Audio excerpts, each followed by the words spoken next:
I wiped down table 6 for the 3rd time tonight. The vinegar smell of the cleaning solution sharp in my nostrils. The clock above the kitchen door read 9:47 p.m., and the Rosewood Diner was experiencing what Kayla liked to call a ghost shift. Those rare November evenings when the usual dinner crowd simply didn't materialize. Only 4 tables occupied in a space designed for 40.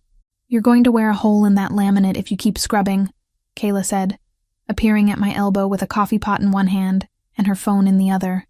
Her blonde hair was escaping its ponytail in wispy strands that framed her face. "Seriously, Hannah, it's clean. It's been clean since the last 3 times you wiped it." I set the rag down, realizing my hands were trembling slightly. 2 years of working here, and I still couldn't sit still during slow shifts. The silence made room for thoughts I'd spent those same 2 years trying to outrun. "Sorry, just restless." "You're always restless." She poured herself a cup of the coffee that had been sitting on the burner since 6. "But tonight you're extra restless. What's going on in that head of yours?" Before I could answer, the bell above the entrance chimed. Kayla and I both turned toward the door, and the automatic greeting died in my throat. 3 men entered, and they transformed the atmosphere of the diner as completely as if they'd flipped a switch. The first 2 wore dark jackets despite the relative warmth of the evening, their eyes scanning the restaurant with a professional wariness that made my stomach clench. But it was the 3rd man who commanded attention. He stood at least 6 feet tall, perhaps a bit more, with black hair precisely styled, and a charcoal suit that fit him like it had been sewn directly onto his body. Even from across the room, I could see the sharp line of his jaw, the commanding set of his shoulders. He didn't look around with the casual curiosity of a normal customer. His dark eyes assessed the space with the kind of focus that suggested he was cataloging exits, potential threats, and every person present. "Oh no," Kayla whispered beside me, her voice suddenly tight. "Oh no, no, no." "What?" "Who is he?" "That's Lucas Valentasi." She grabbed my arm, her fingers digging in hard. "He owns half the buildings in this neighborhood, maybe more than half. You do not want to be anywhere near him, Hannah." But the hostess, Sarah, was already leading them toward my section. Of course. Of the 4 occupied tables, 3 were in Kayla's section, which meant mine was the obvious choice for a party of 3 wanting privacy. "I'll take them," Kayla said quickly. "I'll tell Sarah there was a mix-up. It's fine. They're just customers." The words came out steadier than I felt. Kayla's expression said she wanted to argue, but Sarah was already gesturing toward a corner booth, and the man, Lucas Valentasi, was settling into it with his back to the wall, his 2 companions taking positions that gave them clear views of both the entrance and the kitchen door. I picked up 3 menus and approached the table, hyper-aware of my scuffed sneakers and the coffee stain on my black apron that I'd tried and failed to wash out yesterday. Lucas Valentasi didn't glance up as I approached. He was studying his phone, his expression unreadable. "Good evening. Can I start you gentlemen with something to drink?" One of the companions ordered water. The other asked for coffee, black. Lucas still hadn't looked up from his phone. I waited, pen hovering over my order pad. The silence stretched until it became uncomfortable, then excruciating. Finally, the companion who'd ordered coffee cleared his throat softly. "Sir?" Lucas lifted his eyes from the screen, and I felt the impact of his gaze like a physical thing. His eyes were a deep brown, almost black in the diner's lighting, and they held an intensity that made me want to step back. But I held my ground, keeping my expression professionally neutral. "Scotch," he said. His voice was low, measured, with the barest hint of an accent I couldn't place. "Neat. We don't serve hard alcohol, sir. Beer and wine only." Something flickered across his face. Not quite annoyance, not quite amusement. "Water, then." I wrote it down, though I didn't need to. 3 waters, 1 coffee. "I'll be right back with those."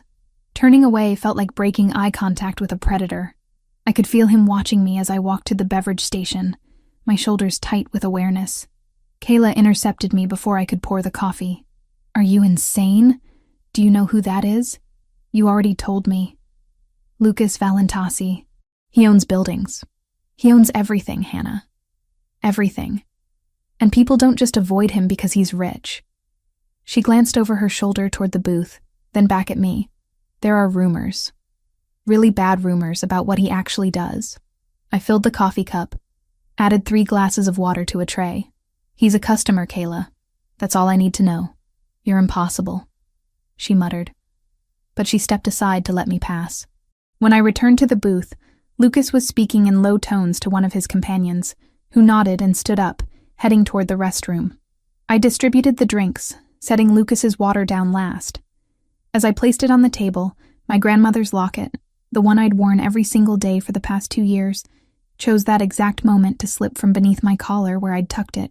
I felt the chain catch, then release. The locket tumbled forward, and I grabbed for it instinctively. But my fingers only managed to knock it further away.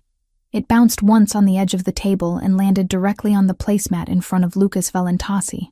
"I'm so sorry," I said, reaching across to retrieve it. His hand closed around it first. Not aggressively, but with absolute finality. His fingers curled around the small silver oval, and he lifted it, examining it with the same focused attention he'd given the restaurant when he first entered. "That's mine," I said, trying to keep my voice level. "Please." He didn't respond. Instead, with deliberate slowness, he opened the locket. I watched his expression change. It was subtle, a tightening around his eyes, a muscle jumping in his jaw.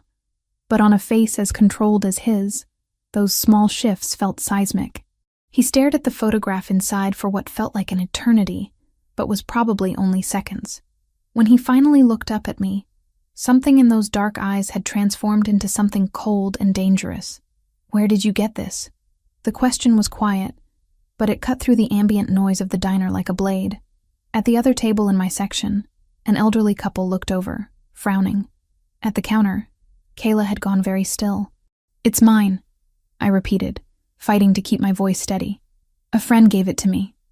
Now please, I need it back. Sit down." "I'm working, I can't." "Sit down." He didn't raise his voice. He didn't need to. The authority in those 2 words was absolute, brooking no argument.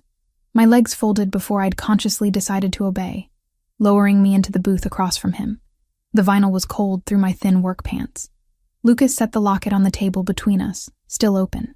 The photograph inside was one I'd looked at 1,000 times. Michael, smiling at the camera, his light brown hair slightly windblown, his eyes crinkled at the corners with genuine happiness. It had been taken on one of our rare day trips to Cape Cod. Back when I'd still believed that our relationship was real, that he was who he claimed to be. "How do you know my brother?" The words hit me like ice water. Brother. Michael had mentioned a brother. Mentioned him often, actually, though always vaguely. An older sibling who'd stayed in Chicago when Michael came to Boston for school. Someone important. Someone he both admired and seemed slightly afraid of. I'd never imagined I'd meet him. I'd certainly never imagined meeting him like this. "Michael," I managed. "Michael is your brother." Was. Lucas's correction was sharp. He's been dead for 2 years. So I'll ask again. How do you know him, and where did you get his photograph? Dead. The word ricocheted around my skull. 2 years. That was exactly when Michael had disappeared, when he'd stopped answering my calls and texts, when I'd shown up at his apartment to find it empty. Cleared out, as if he'd never existed at all. "He's not dead," I heard myself saying. "He just left. He disappeared, but he's not. He's dead." And Lucas reached into his jacket. The movement made me flinch, but he only pulled out a phone. He swiped through it with quick, precise movements, then turned the screen toward me. The photograph showed Michael, older than in my locket, his face harder somehow, but unmistakably him. He wore a dark suit and stood next to a man who I now recognized as a younger version of the person sitting across from me. They were at some kind of formal event, both unsmiling, both radiating the same kind of controlled power. "This was taken 3 months before he died," Lucas said. "And this," he swiped again. Another photo appeared. This one of what looked like a funeral. Rows of people in black, a closed casket surrounded by elaborate flower arrangements. This was his funeral. 200 people attended. You weren't one of them. The diner spun slightly. I gripped the edge of the table, my fingernails digging into the laminate. "That's impossible. He was a student. He was studying architecture. He was a member of my organization. Lucas put the phone away. He worked for the family business. He was never a student, Miss Collins. Hannah Collins. The answer came automatically. Miss Collins. He leaned forward slightly, and I became acutely aware that his two companions had repositioned themselves. One stood near the entrance now. The other had returned from the restroom and stood by the kitchen door, blocking exits. I'm going to need you to tell me everything about your relationship with Michael. How you met, how long you were together, what he told you about his life, his work, his family, everything. I don't understand. If he's really dead, if he's been dead for 2 years, then why does it matter?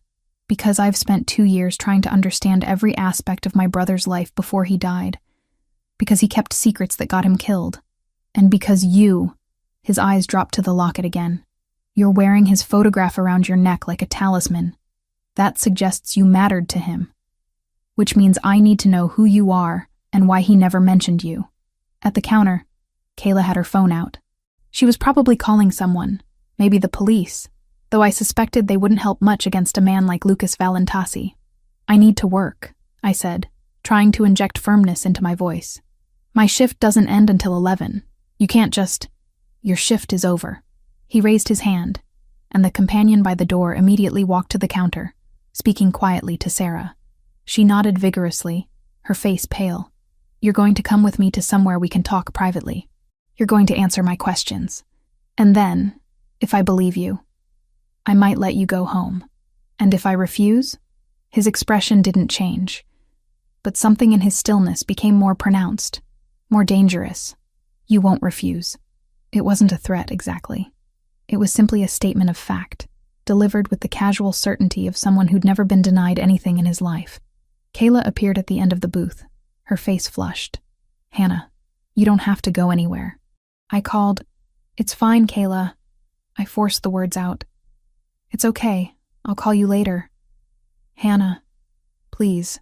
I met her eyes, trying to convey both reassurance and desperate hope that she'd follow through on whatever call she'd been making. I'll be fine. She didn't look convinced, but one of Lucas's men, the one who'd been standing by the kitchen, moved toward her with deliberate intent. She backed away, her hands raised. Lucas stood, buttoning his suit jacket in one fluid motion. He picked up my locket from the table, holding it out toward me. When I reached for it, his fingers closed around mine, trapping them around the silver oval. Don't run, he said softly. Don't scream. Don't make this difficult. Do you understand? I nodded, not trusting my voice. Good. He released my hand, and I fumbled the locket back around my neck with shaking fingers. Let's go. The walk to the door felt endless. I could feel every eye in the diner following us. The elderly couple, the lone man at table 12, Sarah behind the hostess stand, and Kayla, who looked like she was torn between running after me and calling for help. The November air outside hit my face like a slap after the overheated interior of the diner. November in Chicago could be brutal, and tonight carried the metallic scent of approaching rain. A black SUV waited at the curb, its engine running. Lucas opened the rear door and gestured for me to enter. I hesitated, every instinct screaming at me to run, but his men were right behind us, and something in Lucas's eyes told me that running would be both futile and potentially dangerous. I climbed into the vehicle. Lucas slid in beside me, maintaining a careful distance but close enough that I could smell his cologne, something expensive and woody with notes of cedar. The door closed with an expensive, final-sounding thud. As we pulled away from the curb, I watched through the tinted windows as Kayla ran out onto the sidewalk, her phone pressed to her ear. Then the rain started, sudden and heavy, and within seconds she was just a blur of motion, swallowed by the downpour in the distance. Lucas said nothing during the drive, his attention fixed on his phone. I tried to note landmarks, to memorize the route we were taking, but the rain and the tinted windows made everything outside a shapeless dark mass punctuated by streetlights. We drove for perhaps 15 minutes before pulling into an underground parking garage. The SUV descended 3 levels before stopping in a private bay marked with a placard that read, "Reserved, Valentasi." "This way," Lucas said, climbing out and waiting for me to follow. He led me to a private elevator, one that required a key card to access. The doors opened immediately, revealing an interior paneled in dark wood and brass. As we ascended, I caught my reflection in the polished surface. Pale face, wide eyes, damp hair where the rain had caught me during the seconds between the diner door and the vehicle. I looked terrified. I was terrified. The elevator opened into a hallway carpeted in deep burgundy. Lucas walked ahead, his stride confident, and stopped at a heavy wooden door at the end. Another key card, another immediate response to his access. The space beyond was an office, but nothing like any office I'd ever seen. Floor-to-ceiling windows overlooked downtown Chicago, the lights of the buildings creating a glittering cityscape beyond the rain-streaked glass. The furniture was sleek and dark, the lighting subtle and carefully placed. It was the office of someone who valued both power and privacy. Lucas closed the door behind us, and I heard the distinct click of a lock engaging. "Sit," he said, gesturing toward a leather chair positioned in front of a massive desk, "and start talking." The leather chair was cold against my back, but I barely registered it. My entire focus was on the man settling behind the massive desk across from me, his movements precise and controlled. Lucas Valentasi didn't rush. He removed his suit jacket, hanging it on a wooden stand near the window, then rolled up his sleeves with deliberate care. The gesture revealed forearms corded with muscle, and a watch that probably cost more than everything I owned. "Start from the beginning," he said, his voice calm but leaving no room for negotiation. "How did you meet my brother?" My throat felt tight. "At Boston University. I was 25, finishing my degree in graphic design. He was in the coffee shop where I studied every Tuesday and Thursday afternoon. We kept running into each other. He said he was studying architecture. When was this? 4 years ago. October. The memory felt surreal now, colored by everything I'd just learned. He spilled coffee on my laptop, apologized for 20 minutes straight, insisted on buying me dinner to make up for it. Lucas's expression didn't change, but he pulled a leather notebook from his desk drawer and began writing. "And you believed he was a student. Why wouldn't I? He had textbooks. He complained about professors. He showed me his projects, building designs, structural analyses." My hands clenched in my lap. It all seemed real. It was real. Lucas looked up from his notes. Michael did study architecture. For 3 months, his first semester at Boston University. Then our father had a heart attack, and Michael came back to Chicago to help with the family business. But he kept the apartment in Boston, used it as a cover. He even audited a night studio once a semester to keep the lie breathing, bringing home graded sketches he never filed. The words landed like blows. A cover for what? For the life he actually lived. The one you knew nothing about. I wanted to argue, to defend the relationship I'd thought we had. But the evidence against me was overwhelming.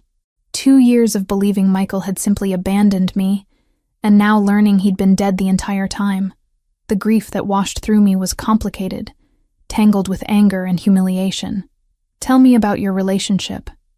How often did you see him?" 2 or 3 times a week usually. He'd come to Boston, or sometimes I'd visit him. We'd go to restaurants, museums, normal places. He was always careful about pictures, though. Said he was private, didn't like social media, because he couldn't risk you discovering who he really was. Lucas set down his pen. "Did he ever talk about his family? About Chicago?" "Sometimes. He mentioned an older brother who worked in real estate. Said you were close, but that you had very different approaches to life."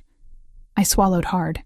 "He made you sound boring, actually, like some corporate drone." Something that might have been amusement flickered across Lucas's face. "Corporate drone. That's creative." He leaned back in his chair. "What else did he tell you about me? That you were overprotective. That you worried too much. That he wished you could just let him live his own life." The irony of those words hit me hard now. He said he'd introduce us someday after he graduated. After he graduated from a university he hadn't attended in 3 years. Lucas's tone was flat. "Did he ever give you anything? Gifts, jewelry, anything unusual?" "The locket. That's it. He said it was a picture of him when he was younger, before life got complicated. I touched it through my shirt. I wore it every day after he disappeared. It was all I had left." "Show me." With trembling fingers, I pulled out the locket and opened it. Lucas came around the desk, studying the photo with an expression I couldn't read.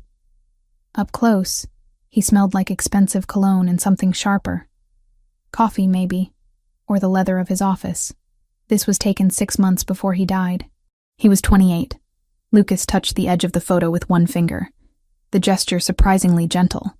He gave this to you when? 3 months before he left. He said he wanted me to remember him the way he really was, not the stressed version I usually saw. My voice cracked. I thought it was romantic. Now I realize he was preparing me for something.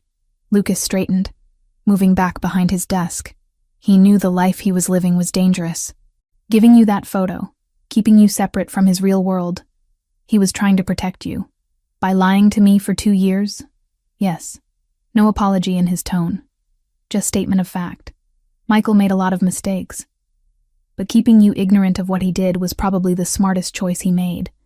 The moment you knew, you became a liability. A target. The word target made my stomach clench. I still don't understand why he died. You said it was an ambush. Ambush by who? The Albanian Mafia. They've been at war with my family for years over territory in Chicago. Lucas pulled out his phone, swiped through it, then turned it toward me again. This image showed Michael in what looked like a security camera still, wearing tactical gear, a gun visible at his hip. This was taken the night he died. He was investigating a warehouse we suspected the Albanians were using for weapons storage. I stared at the image, trying to reconcile this armed, dangerous-looking man with the Michael who'd made me laugh over terrible comedy movies and cooked me breakfast on Sunday mornings. He went alone, against direct orders. Lucas put the phone away. He wanted to prove himself, to show he could handle important operations without supervision. Instead, they were waiting for him. 5 men. He killed 2 before they got him. The clinical way he described it made my head spin. How can you talk about it like that? Like it's just a business transaction gone wrong? Because that's what it was. Lucas's voice hardened. Sentiment doesn't bring people back, Miss Collins. Cold analysis of mistakes does prevent future deaths. Michael died because he was impulsive, and because someone in our organization told the Albanians where he'd be. I've spent 2 years trying to identify that traitor. Traitor. Ambush. Killed. The language of violence had invaded my understanding of someone I'd thought I loved. I need to use the bathroom, I said abruptly. My stomach was churning, and I could taste bile at the back of my throat. Lucas studied me for a moment, then gestured toward a door on the left side of the office. Through there, I made it to the small, elegant bathroom, just in time to vomit into the toilet. Everything from dinner came up, along with what felt like 2 years of accumulated grief and confusion. When I was finally empty, I rinsed my mouth at the sink, avoiding my reflection in the mirror. I didn't want to see what I looked like right now. When I emerged, Lucas was pouring water into a glass from a bottle on his desk. He handed it to me without comment, and I accepted it, grateful, despite everything. Sit. I sat, sipping the water carefully. My hands had stopped shaking, replaced by a strange numbness that felt almost worse. I need to know everything Michael told you about his schedule, his routine, where he went, who he mentioned seeing, any names that came up. Why? He's dead. What difference does it make now? Because understanding his last months helps me understand who betrayed him, and because... Lucas paused, something shifting in his expression. Because you're the only person who knew a side of Michael that I never saw. My brother was reserved, guarded. He didn't let people close. But he let you close. That means something. The admission surprised me. For the first time since entering this office, Lucas seemed less like an interrogator and more like someone who'd lost somebody important. He talked about opening his own firm someday, I said quietly. Architecture, like he'd supposedly been studying. He had sketches, plans for a small practice focused on sustainable design. He showed me drawings of buildings he wanted to create. I paused. Were those real? Or was that another lie? They were real. Michael did love architecture. Before our father pulled him into the business, that's what he wanted to do with his life. Lucas's jaw tightened. I tried to tell him he didn't have to stay, that he could leave if he wanted, but he felt obligated, felt like he owed the family. And it killed him? Yes. We sat in silence for a moment. Through the windows behind Lucas, I could see the sky beginning to lighten. That pre-dawn gray that meant night was ending. I'd been here for hours. Did Michael ever mention travel plans? Places he needed to go? I tried to remember. He went to New York a few times, said he had family business there, and once he went to Miami for a week. He was vague about why. He was setting up new supply routes. At my confused look, Lucas clarified. The family business isn't just real estate, Miss Collins. We import goods, some legal, some not. You mean you're criminals? I mean, we operate in gray areas that people like you don't usually have to think about. He said it without shame or defensiveness. Michael was learning those operations. He was good at the logistics, terrible at the violence. But he still died violently. Yes, my head ached. My throat burned from vomiting.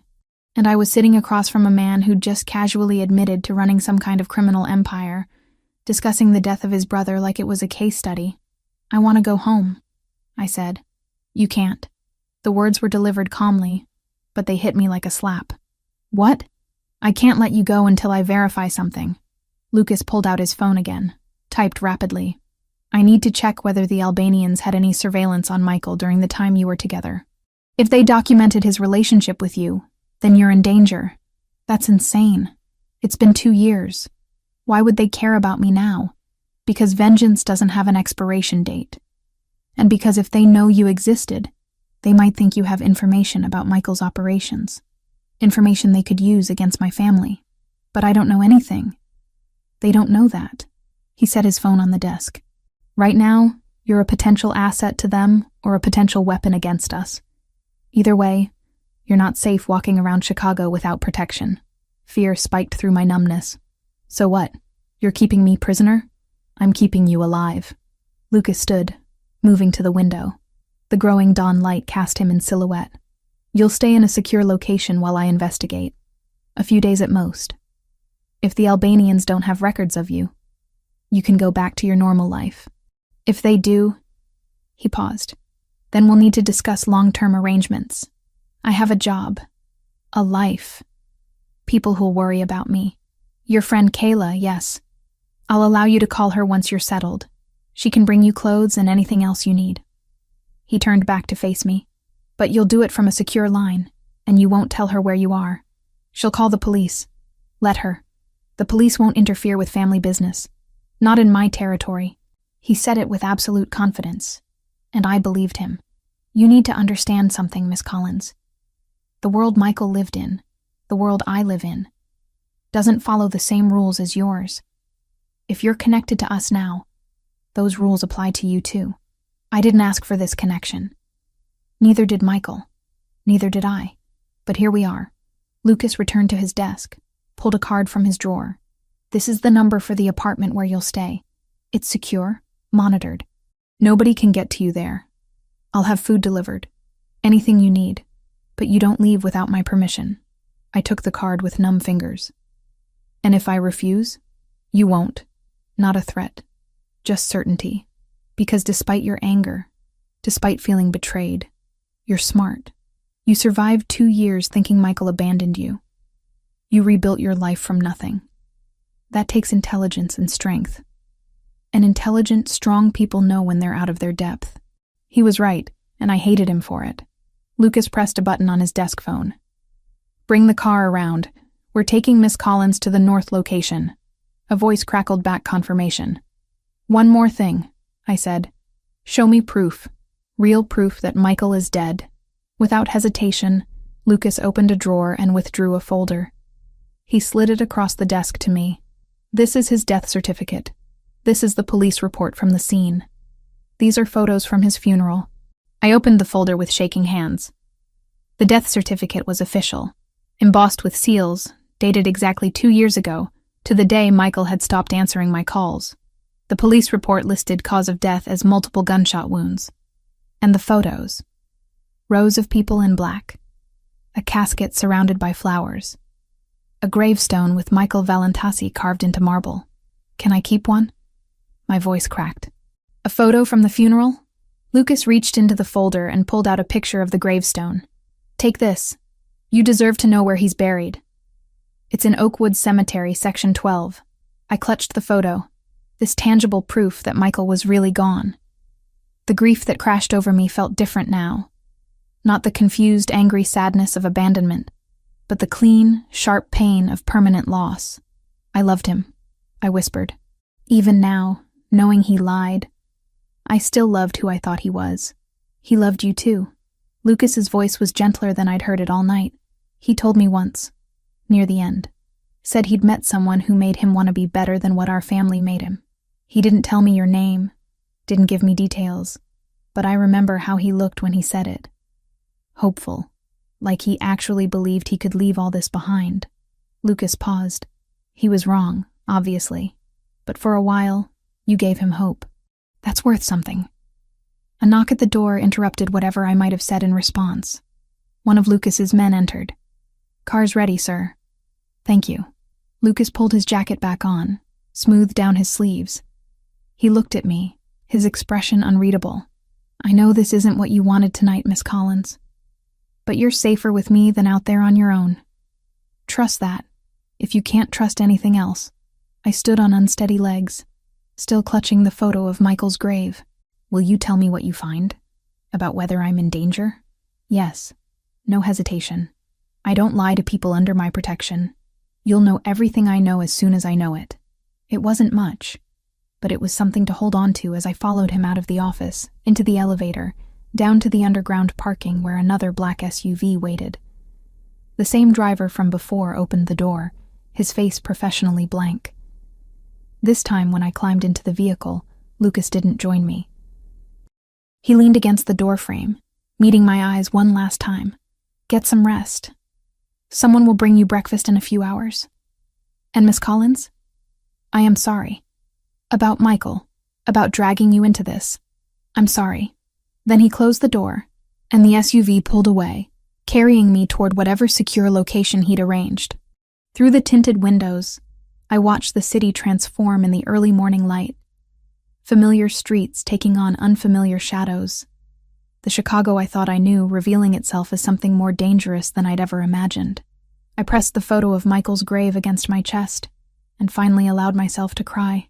2 days in the penthouse felt like 2 weeks. The space was beautiful in that sterile, expensive way that reminded you constantly you didn't belong there. Floor-to-ceiling windows overlooked Lake Michigan, the water gray and restless under November skies. The furniture was all clean lines and neutral colors, nothing personal anywhere except the clothes Kayla had brought on that first day.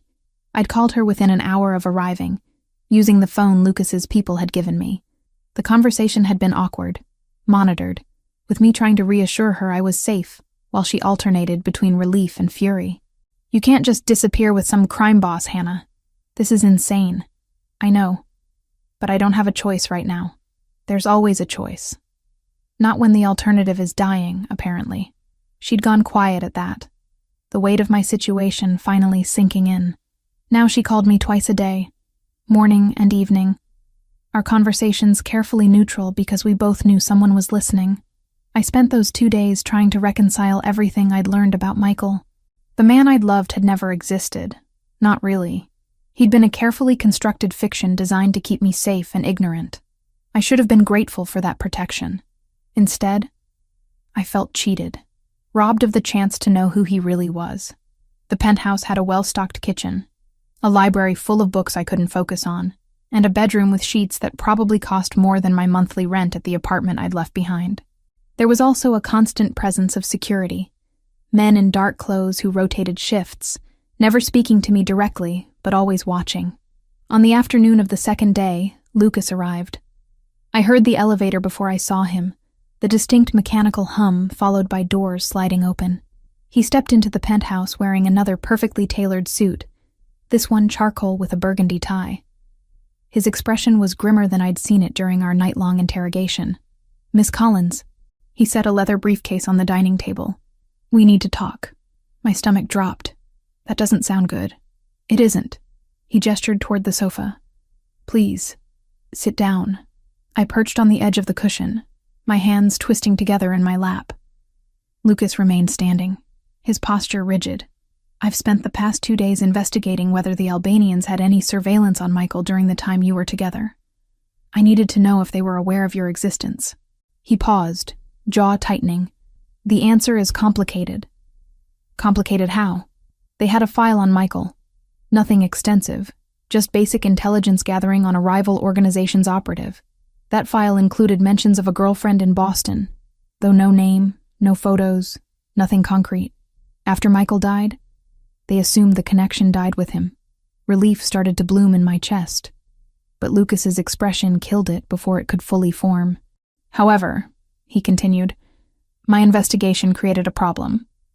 My men made inquiries. They asked questions in places where the wrong people were listening. Word got back to the Albanian information network that I was actively searching for details about Michael's personal life. And that made them curious. More than curious. It told them there was something worth finding. Lucas moved to the window, hands clasped behind his back. They started their own investigation.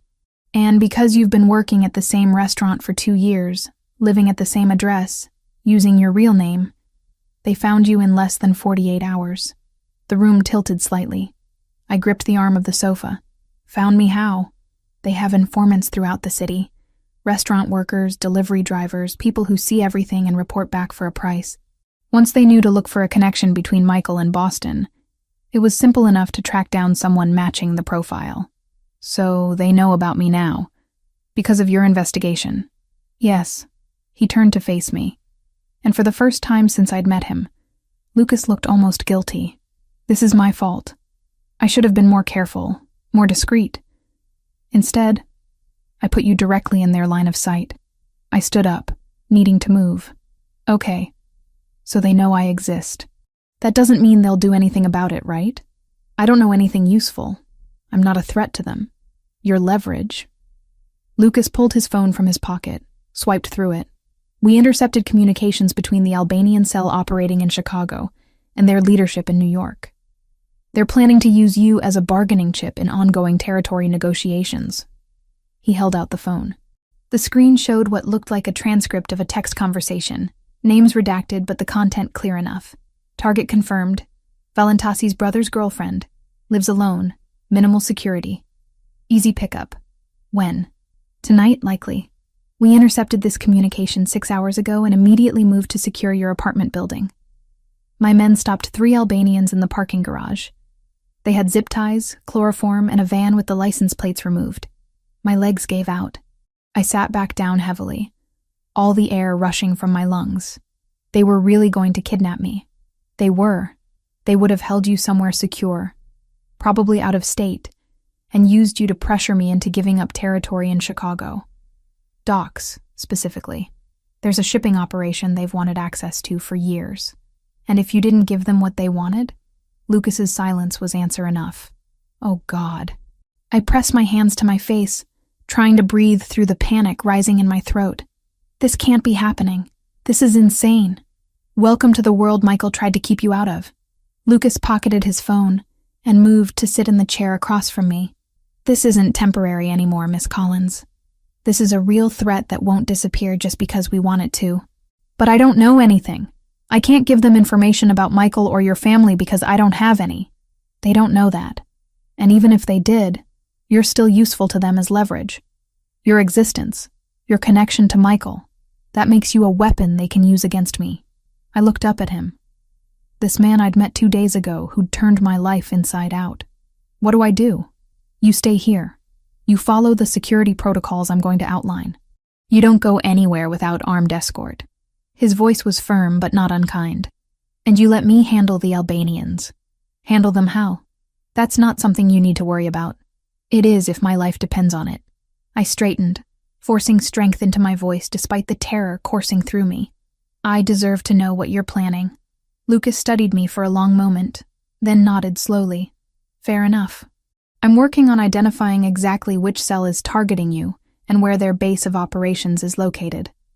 Once I have that information, I'll take steps to neutralize the threat. Neutralize meaning kill. Possibly. Or intimidate them enough that pursuing you becomes more trouble than it's worth. Or negotiate with their leadership to make you off limits. He spread his hands. I have options, but all of them require time and careful planning. How much time? A few weeks, maybe a month. A month. 4 weeks of living in this beautiful cage, cut off from my life, dependent on a man I barely knew for survival. The reality of it settled over me like a weight. I need to call Kayla. She's already on her way. I asked her to bring more of your things from your apartment. Clothes, personal items, anything that will make you more comfortable here. You didn't ask me first. No, because you would have argued, and we don't have time for arguments. Lucas stood, moving toward a side table where a tablet sat charging. He brought it back, unlocking it with his thumbprint. This is a map of Albanian-controlled territories in Chicago. The red zones are confirmed operations. The orange are suspected. I looked at the screen, seeing a patchwork of colored areas spread across a digital map of the city. There were more red and orange zones than I would have imagined. They're everywhere. Not everywhere, but enough places that you can't just walk around freely without risk. He zoomed in on one section. This is where your apartment is located. See how it's right on the border of an orange zone? That's why they were able to move on you so quickly. You were practically in their backyard. I've been living there for 2 years. Why target me now? Because 2 years ago they didn't know you existed. Now they do. And in the world of organized crime, information like that is currency. Lucas set the tablet aside. I need you to understand something, Miss Collins. This isn't going to be resolved quickly or easily. The Albanians are patient, well-funded, and deeply invested in their vendetta against my family. Michael's death only intensified that. Discovering you gives them a new avenue for attack. So I'm trapped. You're protected. There's a difference. Is there? I heard the bitterness in my own voice. Because from where I'm sitting, it feels pretty similar to being a prisoner. You're alive. His tone hardened. That's the difference. Would you rather I'd left you in your apartment, ignorant of the threat, until 3 men with zip ties showed up at your door? He was right. And I hated it. No. Then accept the protection I'm offering. Follow the rules, and trust that I'm doing everything possible to end this situation as quickly as I can. The elevator chimed, and Lucas tensed slightly before relaxing when one of his men emerged, followed by Kayla. She was carrying 2 large duffel bags and looked simultaneously terrified and furious. Hannah! She dropped the bags and rushed to me, pulling me into a crushing hug. Oh my God, are you okay? Are you hurt? I'm fine. I'm okay. I hugged her back, breathing in the familiar scent of her perfume. I'm sorry I dragged you into this. You didn't drag me anywhere. That asshole did. She pulled back, shooting Lucas a glare that would have intimidated a lesser man. He didn't even blink. Miss Turner, thank you for bringing Hannah's things. Don't thank me. I didn't do it for you. Kayla turned back to me, lowering her voice though Lucas could obviously still hear. I brought your laptop, some books, all the comfort clothes I could find, and I grabbed those photos from your dresser. The ones of your parents. My throat tightened. My parents had died in a car accident when I was 19, leaving me with little family and even less money. The photos were all I had left of them. Thank you. I also called your landlord and told him you'd be away for a while. Paid next month's rent from your checking account. I hope that's okay. I used the emergency password you gave me. It's fine. It's perfect. I squeezed her hands. What did you tell the others at work? That you had a family emergency and had to leave town suddenly. Sarah asked if it had anything to do with that guy who came in the other night. Kayla's eyes flicked to Lucas. I told her I didn't know. Smart. Lucas stepped forward. Miss Turner, I need you to understand the seriousness of this situation. Hannah is in danger. Real, immediate danger. The less you know about where she is or why, the safer both of you will be. Is that a threat? It's a fact. If the wrong people think you have information, they'll come after you to get it. The best protection you have is genuine ignorance. Kayla's face paled, but she lifted her chin. Then I want you to promise me something. Promise me you'll keep her safe, that you won't let anything happen to her. I promise. No hesitation, no qualification, just flat certainty. She's under my protection now. That means she's as safe as I can make her. And if that's not safe enough, then I'll die keeping her alive. He said it like he was commenting on the weather, casual and absolute. Kayla studied him for a long moment, then nodded. Okay, I believe you. She turned back to me. I need to go. I told my mom I'd be gone an hour max, and I'm already pushing it. Call me tonight? Every night until you're home?" She hugged me again, whispering in my ear, "If you need me, really need me, find a way to let me know. I'll come. I don't care what he says." I nodded against her shoulder, not trusting myself to speak. When she pulled away, her eyes were bright with unshed tears. Lucas had his man escort her back to the elevator. As the doors closed on Kayla's worried face, I felt the weight of isolation settle over me again. "She cares about you very much," Lucas observed. "She's the only family I have left." I picked up one of the duffel bags, needing something to do with my hands. "She took me in when I first moved to Chicago. Let me stay on her couch until I found the apartment, got me the job at the diner. Then I'm glad she's in your life. Everyone needs someone who cares that much." I looked at him sharply, hearing something unexpected in his voice. "Did Michael have someone like that? Besides you?" "No. He kept people at arm's length. It was part of why he was so good at undercover work." Lucas moved toward the door. "I need to get back to my office. There's a meeting with my advisors about the Albanian situation in an hour. But I'll check in tomorrow." "Wait." I set down the bag. "Thank you. For stopping them. For protecting me. I know I've been angry and difficult, but I'm grateful. Really." Something in his expression softened fractionally. "You're Michael's legacy, Miss Collins. The last piece of him left in this world. Protecting you is the least I can do to honor his memory." He left before I could respond, the elevator carrying him away and leaving me alone with my thoughts in Kayla's carefully packed bags. I unpacked slowly, finding she'd included not just practical items, but comfort things too.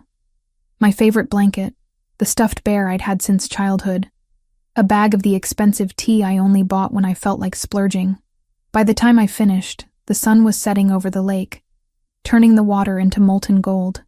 I stood at the window and thought about Michael, about the life he'd lived and the lies he'd told, about Lucas and his promise to keep me safe, about the Albanians somewhere in the city, planning and scheming and seeing me as nothing more than a tool to be used. 2 days ago, I'd been Hannah Collins, 27-year-old waitress with a quiet life and a past I was trying to forget. Now I was something else, a target, a complication, a problem to be solved. And somewhere in the transformation, I'd become dependent on a man as dangerous as the threats he was protecting me from. I touched the locket at my throat, feeling the familiar weight of Michael's photo against my skin. Whatever happened next, whatever Lucas's plan entailed, I would survive it. I'd survived losing my parents. I'd survived Michael's abandonment and the 2 years of grief that followed. I would survive this too. I had to. 7 days had passed since Lucas brought me to the penthouse. 7 days of staring at the same walls, reading books I couldn't concentrate on, and having stilted phone conversations with Kayla, where we both pretended everything was fine. The security detail changed shifts like clockwork.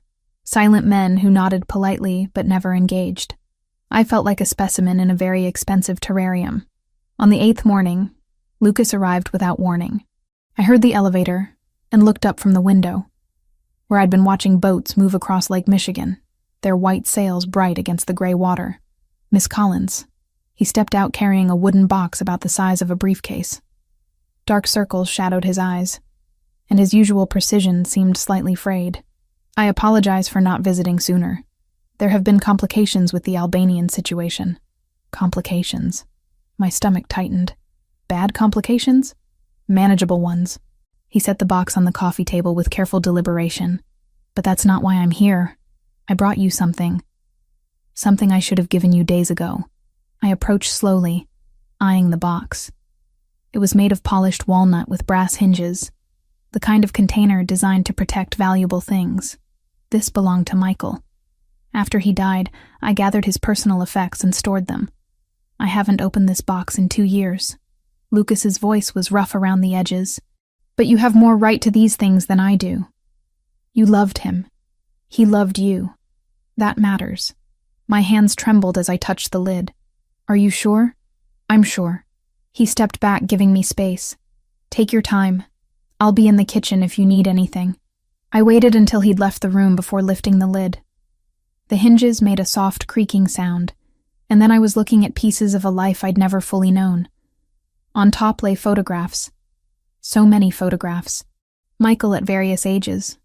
Childhood shots where I could see the resemblance to Lucas in the shape of his jaw. Teenage years when he'd been gangly and uncertain. And then more recent images. But it was the ones underneath that stole my breath. Photos of us. Together. Michael and me at a coffee shop, my head thrown back in laughter at something he'd said. The two of us on Boston Common.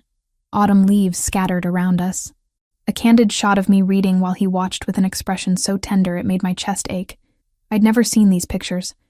Never known he'd taken them. He documented everything. I whispered to the empty room. Beneath the photos I found his watch. The silver Rolex he'd worn every day we were together. He'd claimed it was a graduation gift from a wealthy uncle. Now I knew it had probably cost more than I'd earned in a year. I lifted it, feeling the weight.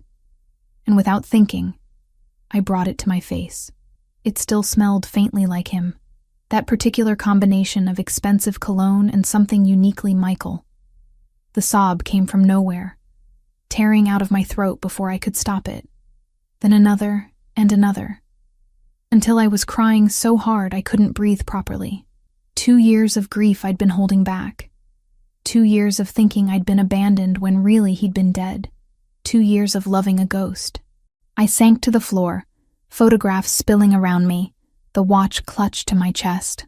I cried until my throat was raw and my eyes burned, until there was nothing left inside me but exhaustion and acceptance.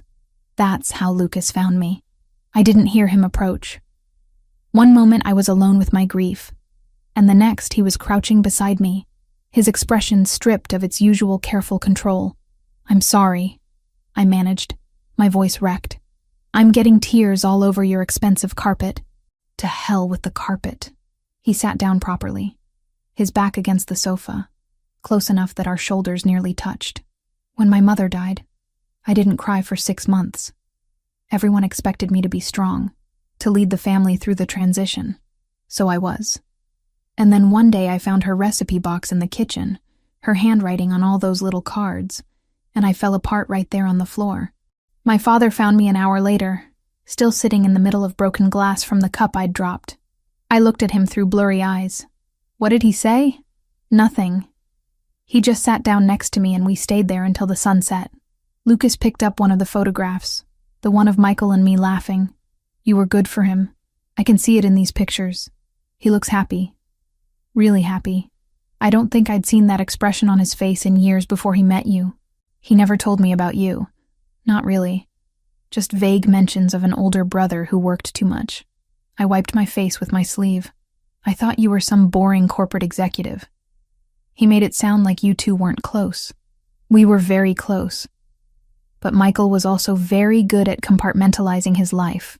The criminal side, the personal side, the side he showed you, he kept them all separate. Lucas set the photo down gently. "I warned him, you know.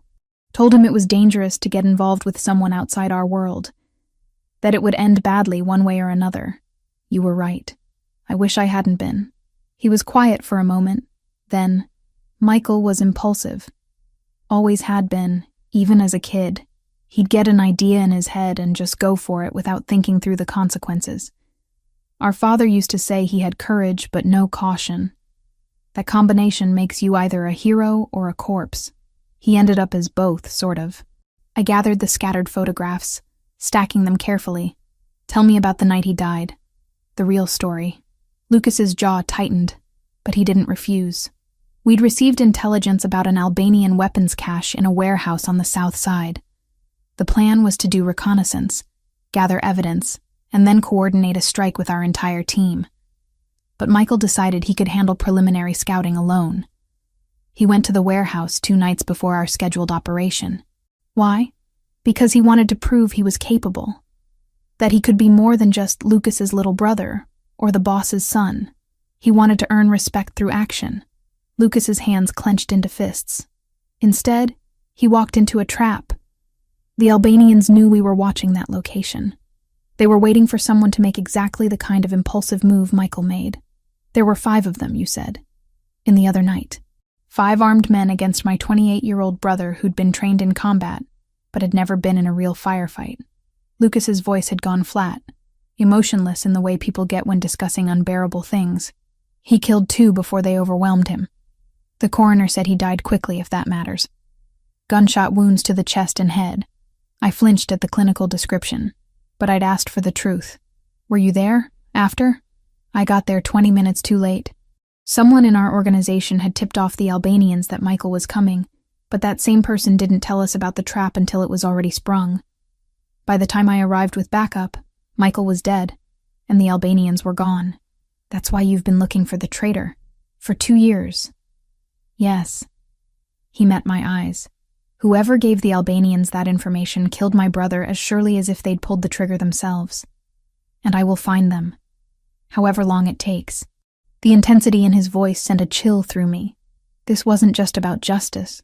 This was personal vendetta carried with cold, patient determination. Does revenge make it hurt less? I asked quietly. No, but it gives the pain purpose. Lucas stood, moving to the window where I'd been earlier. Michael was the best of our family. He had compassion, idealism, hope that things could be different. I tried to protect those qualities in him, to let him hold on to his humanity even while working in an inhuman business. I failed. You didn't fail. He made his own choices. Choices influenced by the world I brought him into. He turned back to face me. If I'd been stronger, if I'd refused to let our father pull him into the organization, Michael would probably be designing buildings right now instead of buried in Oakwood Cemetery. You'd be planning a wedding instead of hiding in my apartment because I made you a target. I got to my feet, bones aching from sitting on the floor. Michael told me once that he admired you more than anyone else in his life, that you were the reason he tried to be better, to be worthy of the family name. He never blamed you for his choices, Lucas. You shouldn't either. His expression cracked slightly, grief breaking through the carefully maintained facade. He said that multiple times, usually when he'd had a few drinks and got sentimental. I picked up Michael's watch, holding it out to Lucas. He wore this every day, even when it didn't match his outfit, even when it would have been smarter to leave expensive jewelry at home. He said it reminded him of what he was working toward. Lucas took the watch, turning it over in his hands. I gave this to him on his 25th birthday. Told him it was a reminder that time is our most valuable asset, that we should spend it on things that matter. His thumb traced the face. He was wearing it when he died. The Albanians took it as a trophy.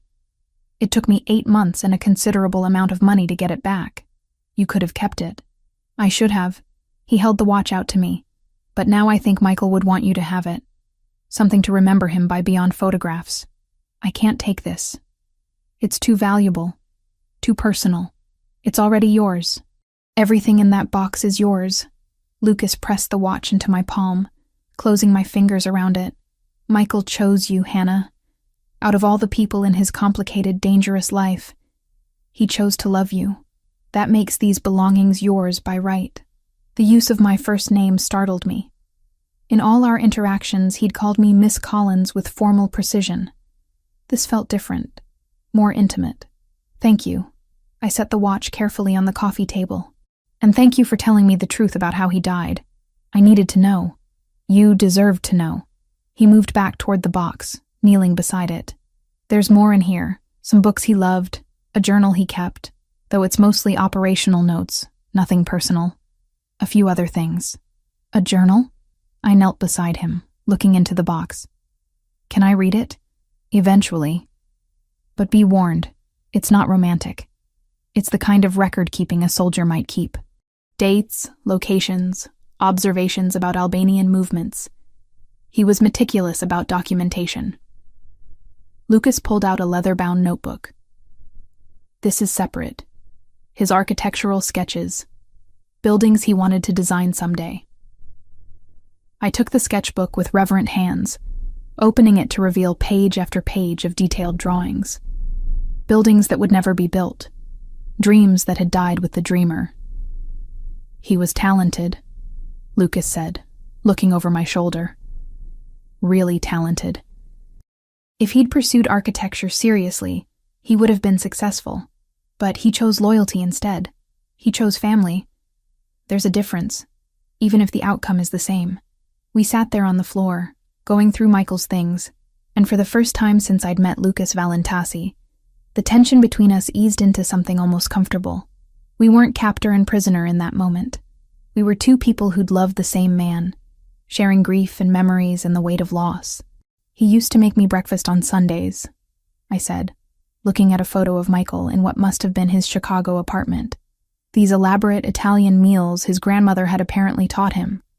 He'd spend 2 hours in the kitchen, and the food was always amazing.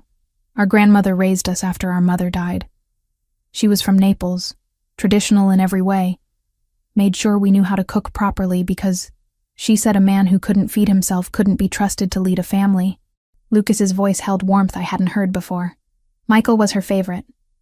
She used to say he had gentle hands, perfect for making pasta. He never talked about your parents much. Our father is alive but distant. Our mother died when I was 12 and Michael was 7. Car accident.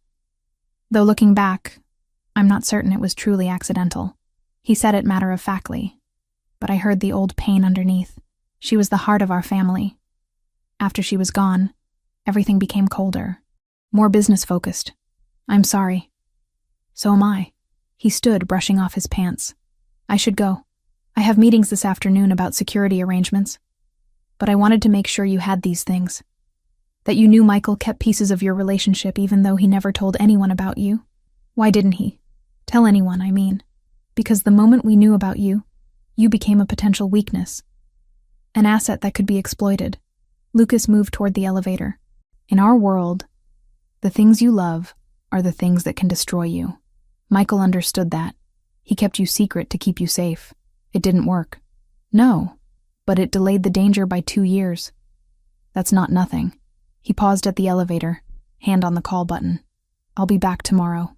And Hannah, it's okay to grieve. Don't hold it back on my account or anyone else's. Michael deserves your tears. The elevator doors closed before I could respond. I turned back to the box of belongings, to the photographs and sketches and watch that smelled like someone I'd loved, the someone I'd never really known but had loved anyway. I spent the rest of the afternoon organizing everything, creating a kind of shrine on the coffee table. As evening fell and the security detail changed shifts outside, I sat cross-legged on the floor with Michael's architectural sketchbook open in my lap, tracing the lines he'd drawn with my fingertips. I'm sorry I never got to know the real you, I whispered to the pages. But I'm grateful I got to know the version you wanted to be.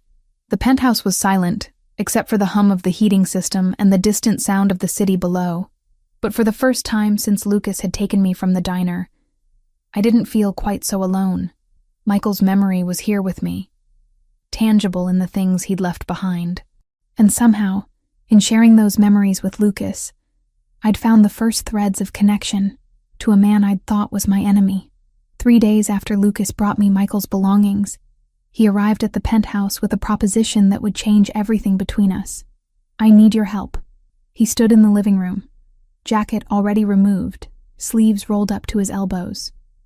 Dark circles shadowed his eyes, and his usually immaculate appearance showed signs of strain. I know it's asking a lot, but I don't have anyone else I can trust with this. I set down the book I'd been pretending to read. Help with what? Finding the traitor who killed Michael. He pulled a tablet from his briefcase, along with a laptop and several external hard drives. I've been reviewing communications, financial records, operational reports for 2 years. There's a pattern somewhere, inconsistencies that will reveal who leaked information to the Albanians. But I'm too close to see it clearly. Everyone in my organization is either loyal to specific people or has something to gain from various outcomes. I need someone with no stake in the politics. I'm not an investigator, Lucas. I design graphics for restaurants and small businesses. You have an eye for patterns, for details that don't fit. He set up the equipment on the dining table, his movements precise despite obvious exhaustion. Michael told me once that you could look at a menu design and immediately identify which elements didn't belong, which fonts clashed, which spacing was off by millimeters. You see things other people miss. That's visual design, not criminal investigation. The principle is the same. Documents, transactions, communications. They all have patterns. When someone is lying or hiding something, those patterns break down.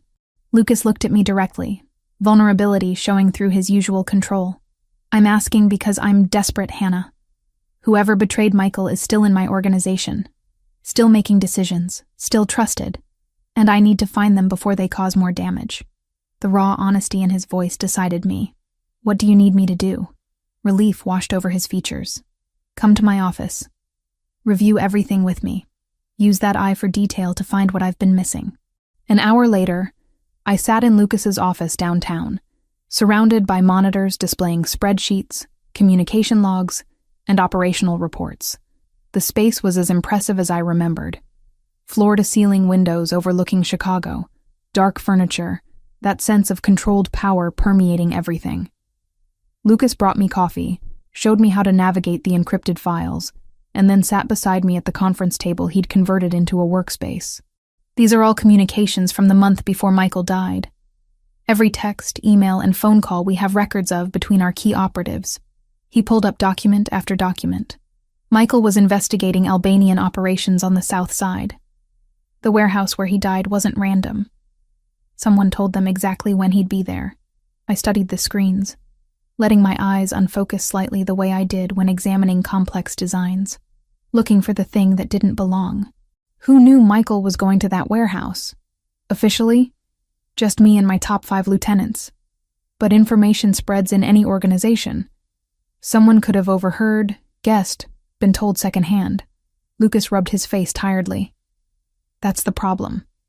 Too many possible leak points. So we work backwards. Show me the financial records for your top people. All of them, starting from 3 years ago. And why 3 years?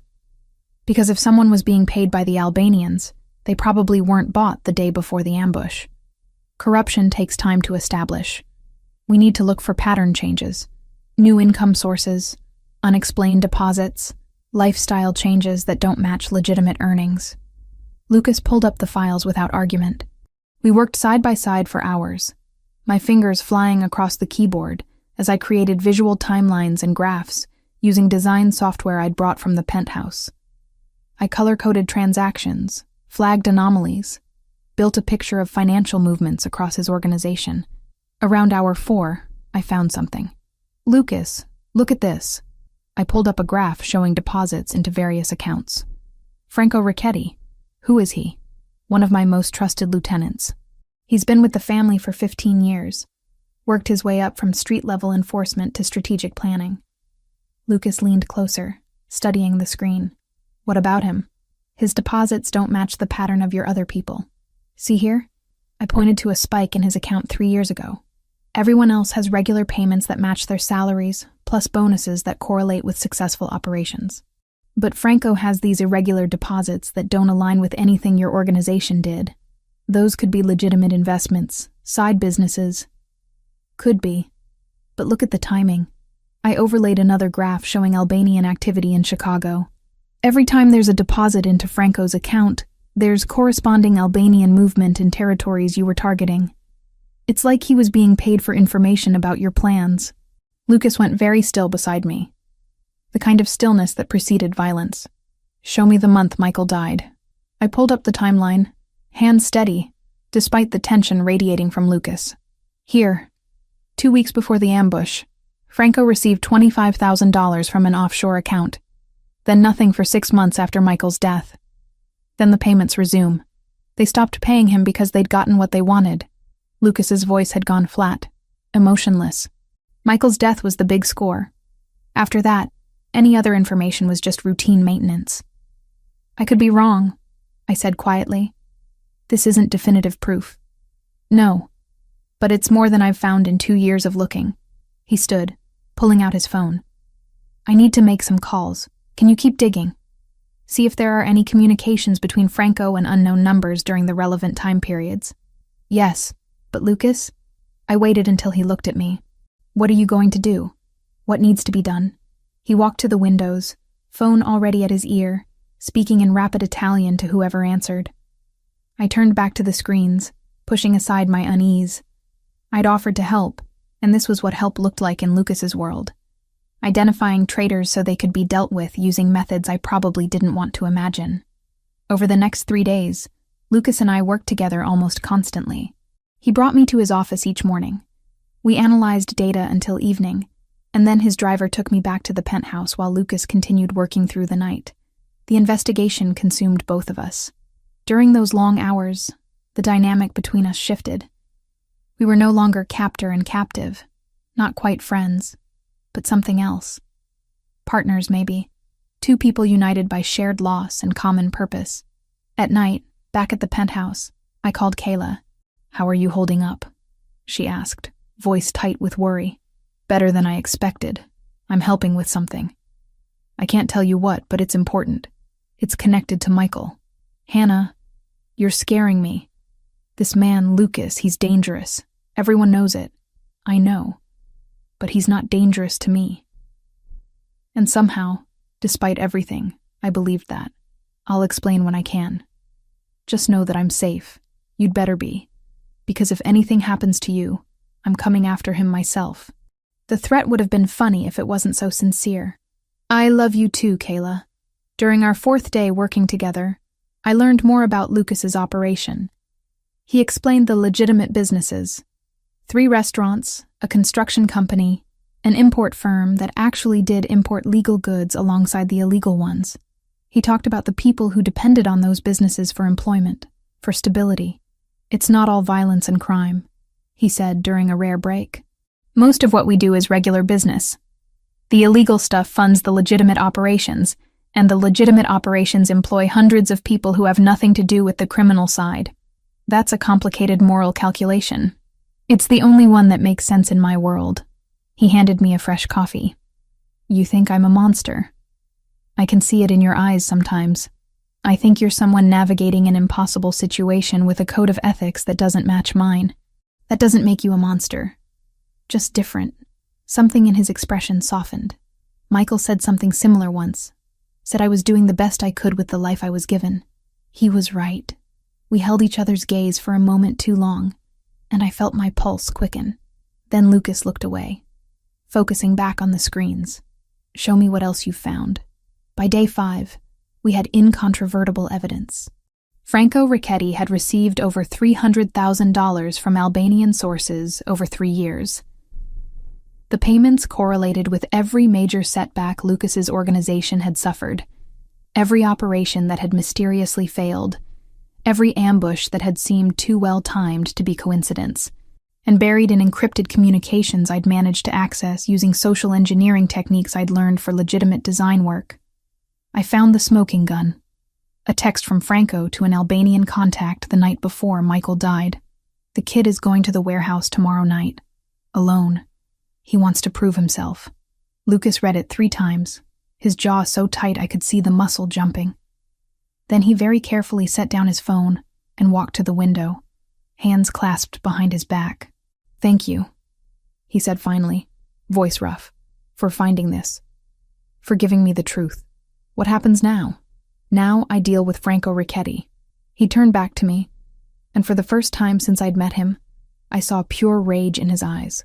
"And you don't need to worry about how. He killed Michael as surely as if he'd pulled the trigger himself." "I know."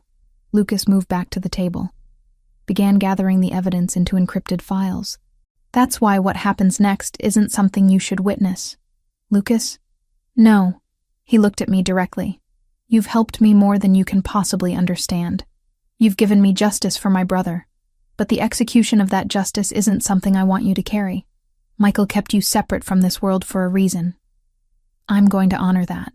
I understood what he wasn't saying. This was where our partnership ended, where the line between his world and mine had to be redrawn. "Just tell me one thing. Will he suffer?" "Yes." No hesitation, but probably less than he deserves. I nodded slowly. "Then I'm glad I could help." Lucas reached across the table, took my hand in his. The touch was electric, unexpected, and his eyes held mine with an intensity that made breathing difficult. "You're extraordinary, Hannah Collins." Michael saw that, and now I do too. He released my hand before I could respond, gathering his things and preparing to leave. But as I watched him go, I realized that something fundamental had changed between us. I'd seen him not as the dangerous crime boss, but as a man carrying impossible burdens, seeking justice for someone he'd loved. And in helping him, I'd become something more than just Michael's ex-girlfriend or a protected witness. I'd become someone Lucas Valentasi valued, someone he trusted.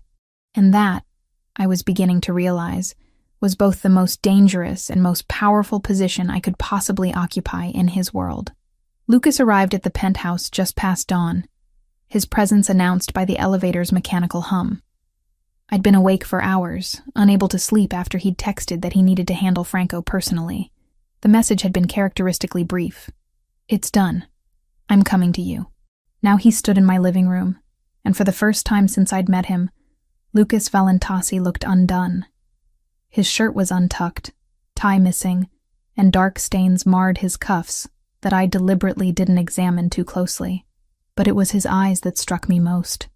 Haunted, exhausted, carrying the weight of whatever justice he'd administered in those hours I'd spent staring at the ceiling. "You should have stayed away," I said quietly. "Let someone else bring the news. I needed to see you." His voice was rough, unused, to make sure you understood what happened. What I did. I gestured toward the sofa, and he collapsed into it with none of his usual controlled grace. I poured bourbon from the bar cart his staff had stocked, brought it to him. His fingers brushed mine as he took the glass, and neither of us pulled away immediately.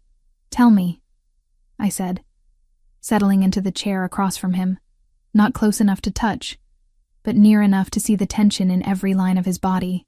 Franco confessed. Everything. Lucas drank deeply, then set the glass down with deliberate care. The Albanians approached him 3 years ago, offered money, territory, promises of power if he helped them weaken my organization from within. He took it. Piece by piece, he sold us out. And Michael? Franco told them Michael would be at that warehouse alone, gave them his timeline, his planned entry point, everything they needed to set the trap. Lucas's jaw tightened until I could see the muscle jump. He watched my brother walk into his death and said nothing. For 30 pieces of Albanian silver. The biblical reference wasn't lost on me. What did you do to him? What needed doing? He met my eyes directly, not flinching from whatever he saw in my expression. "I can't give you details, Hannah. Not because I don't trust you, but because knowing makes you complicit. And I won't do that to you. You already involved me in finding him. Finding isn't executing. There's a line there, and I'm trying to keep you on the right side of it." Lucas leaned forward, elbows on his knees. "But you should know. It's over. Franco won't hurt anyone else. Won't betray anyone else.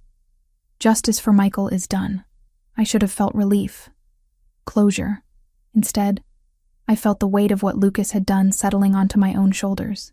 Do you regret it? Killing him? No. Absolute certainty. But I regret that it was necessary. That the world we live in requires this kind of violence to maintain any semblance of order or loyalty. Before I could respond, his phone buzzed insistently. Lucas glanced at it, then swore under his breath in Italian. "What's wrong?" "Albanian retaliation. They know Franco's dead and they're hitting back." He was already standing, fingers flying across his phone screen. "2 of my clubs are under attack. My people need me." "Then go. I can't leave you unprotected. If they're striking at me, they might come for you too." Lucas moved toward the window, looking down at the city waking below us. "I need to get you somewhere safer. The penthouse is secure, but it's known. They could find you here." "Where would we go?" "There's a property outside the city, fully fortified, off-grid. My family's emergency location." He turned back to me. "Pack quickly. We're leaving in 10 minutes. I didn't argue. Whatever was happening out there in Chicago's criminal underworld, I'd learned enough to trust Lucas's instincts about danger. I threw clothes into a bag while he made rapid-fire calls in the living room, his voice shifting between English and Italian depending on who answered. We descended to the parking garage in silence, Lucas's hand at the small of my back, 2 armed men flanking us. The SUV waiting was different from the one I'd ridden in before. Heavier, armored, windows so dark I couldn't see through them even from inside. "What about Kayla?" I asked as we pulled out. "If they know about me, do they know about her?" "Already handled. I have people watching her apartment, her work, everywhere she goes. She's safe." Lucas's phone buzzed again. He read the message, his expression darkening. They hit 3 locations simultaneously. "Coordinated attack. This is bigger than just revenge for Franco." "What do you mean?" I mean, the Albanians have been planning this for a while. Franco's death just gave them the excuse to execute it. He looked at me, something shifting in his gaze. I need to tell you something. About why you're really in danger. My stomach dropped. What haven't you told me? When my people questioned Franco before he died, he revealed that the Albanians have been planning to use you as leverage for weeks. Not just as a random ex-girlfriend, but specifically because of something Michael told Franco before he died. What could Michael have possibly told him? That he was planning to leave. To take you somewhere far from Chicago and start over. Lucas's voice softened. Franco mentioned it to his Albanian contacts as proof that Michael was weak, emotionally compromised. But it had the opposite effect. It made them see you as the key to controlling me. I don't understand. They think if they have you, I'll make concessions to get you back. Trade territory, stand-down operations, whatever they demand. His hand found mine in the dim interior. Because they figured out what I didn't want to admit even to myself. What's that? That you matter to me. More than strategy dictates you should. The confession hung between us, electric and dangerous. I should have pulled my hand away, should have maintained the distance that kept this situation manageable. Instead, my fingers tightened around his. Lucas, I know. It's complicated. You loved my brother.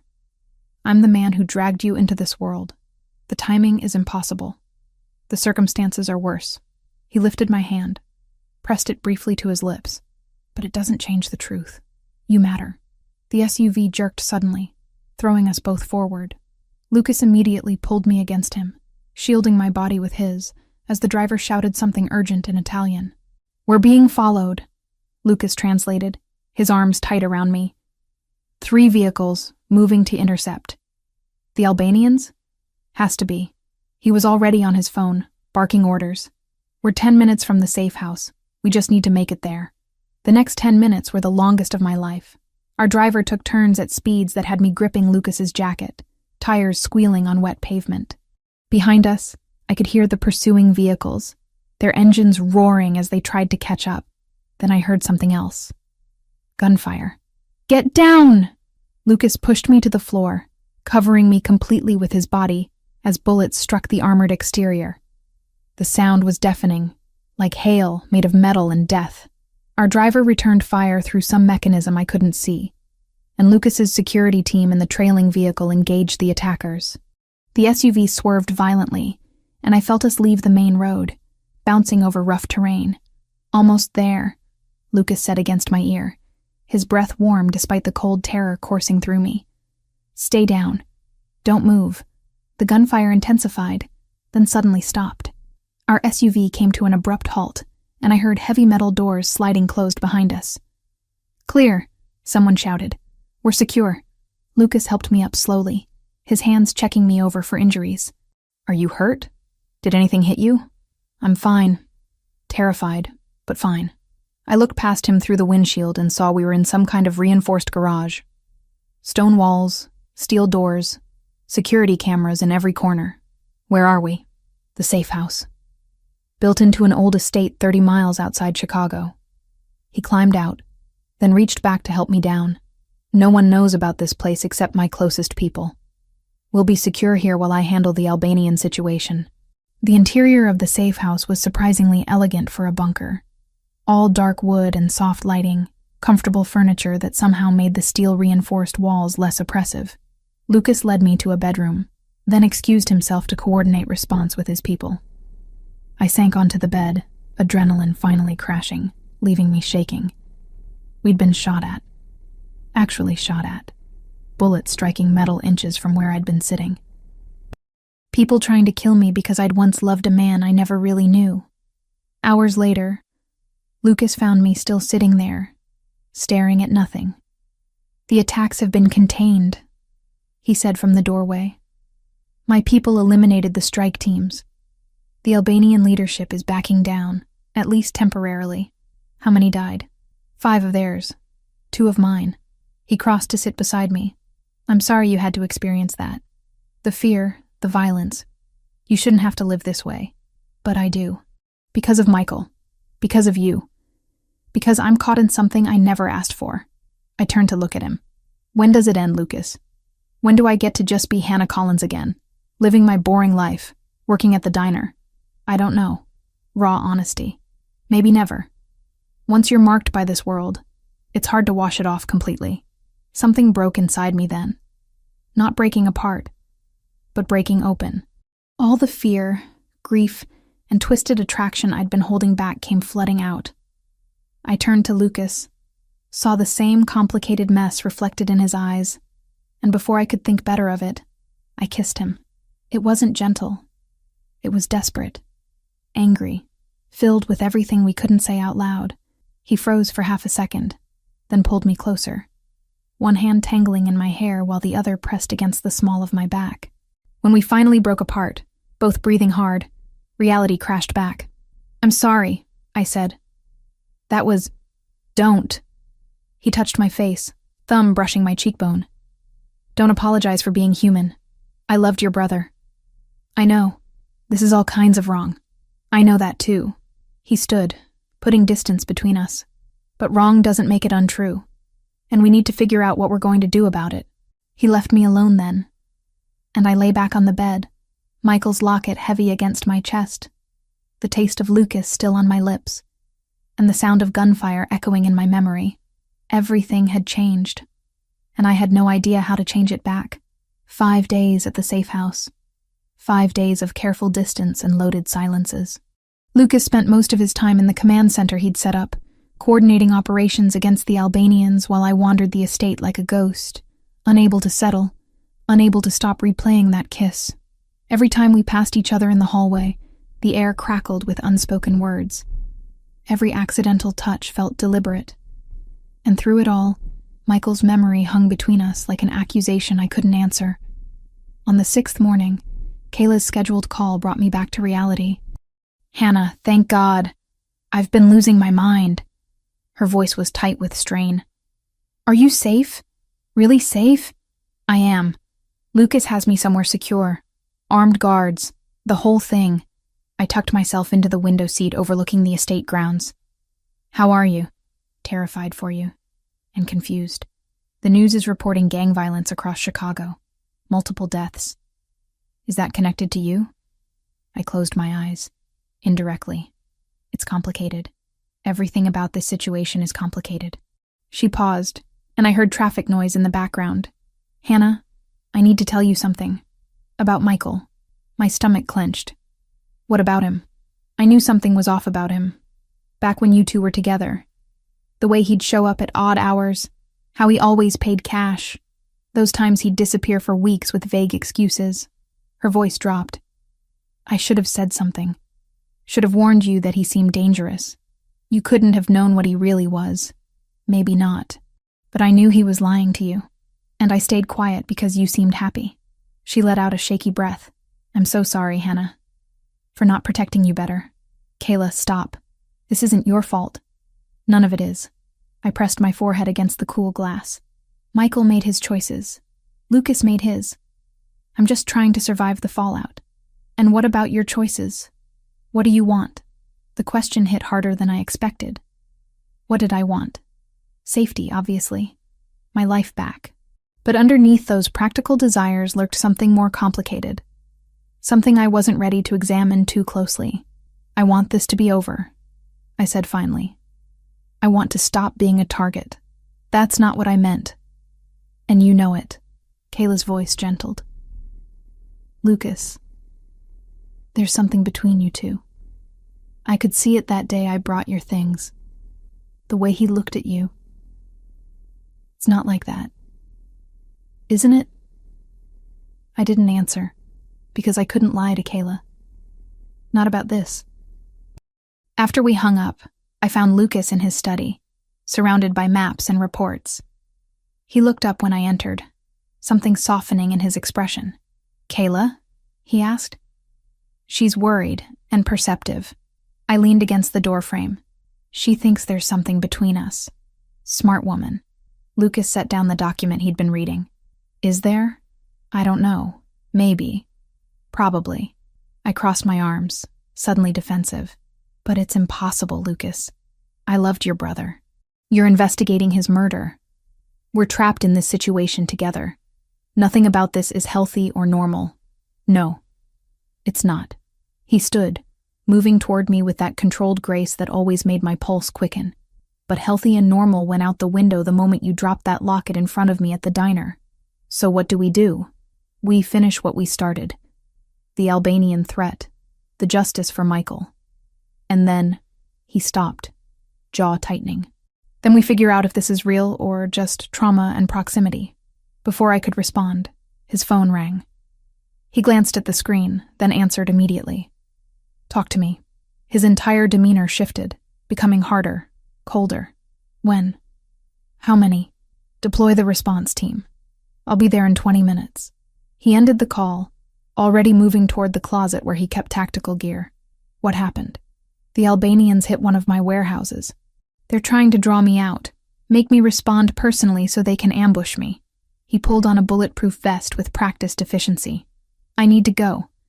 But you're staying here with the security team. Lucas. Wait. I grabbed his arm before he could leave. Is this connected to Franco? To what you did to him? Everything is connected, Hannah. Franco's death, the Albanian retaliation, the attacks on my operations. It's all part of the same war we've been fighting for years. He covered my hand with his. But this ends soon.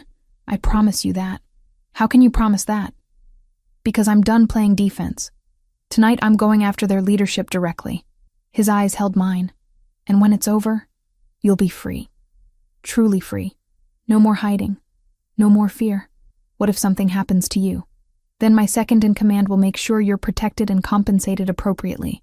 He said it so matter-of-factly, like his potential death was just another contingency to plan for. That's not what I meant. I know.